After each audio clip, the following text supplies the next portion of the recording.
મહેસાણાના છઠિયાડામાં સ્થિત ભારત ડેરી સામે પશુપાલકોમાં રોષ જોવા મળ્યો। દ્વારકાથી આવેલા પશુપાલકો મોટી સંખ્યામાં મહેસાણા પહોંચ્યા। ડેરીના મુખ્ય દરવાજા બંધ કરી ધરણા પર ઉતરી ગયા। ઘટના સ્થળે તણાવપૂર્ણ માહોલ જોવા મળ્યો। પશુપાલકોનો આક્ષેપ છે કે ડેરી તરફથી અંદાજે 62 લાખ રૂપિયાની ચૂકવણી બાકી રાખવામાં આવી છે। અનેક રજૂઆતો છતાં કોઈ યોગ્ય નિરાકરણ ન મળતા તેઓ આંદોલનના માર્ગે ઉતરી આવ્યા છે।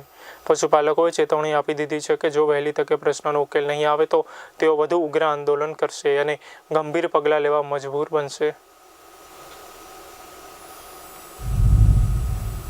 મુદ્દો એવું છે, અમે બધા એટલા આજુબાજુ 40 ગામડાની ડેરીઓ ખેડૂતે મહેનતથી કમાય એટલે ખરકપાસિયાના ભાવ અને ખેડૂતોને પસીનાની કિંમત અને લેણું થઈ ગયું અને મોહમ્મદી આવી નથી, બગાડમાં છે જીરું પાક અમારો, અમારી પાસે દાણા ખાવાના નથી। અમે બધા ભેગા થઈ ગામના ઉઘરાણીવાળા આવે ડેરીવાળા પાસે, ડેરીવાળાના પરિવારના કોઈ આત્મહત્યા કરી તો એનો જવાબદાર આ વ્યક્તિ રહેશે?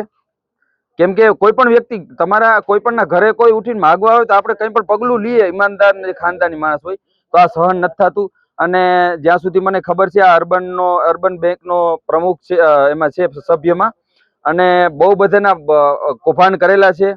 બાના એવા બને કે કેમાં લિસ્ટેડ કંપની એમાં ડૂબી ગયા, જે હોય પણ આજની તો કાલે દેવા તો પડશે જ।